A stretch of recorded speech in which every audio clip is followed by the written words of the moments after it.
But the keeping of non-Christian slaves was still allowed, and persisted right through the Middle Ages.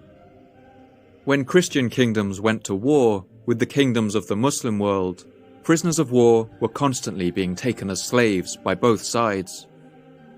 But for both Muslims and Christians, sub-Saharan Africa was the source of a seemingly infinite supply of forced labourers.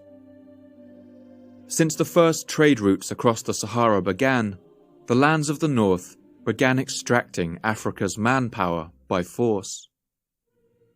These slaves were transported across the desert under horrendous conditions, and were sold in the slave markets of North Africa, in the Byzantine Empire, and in Venice and Spain.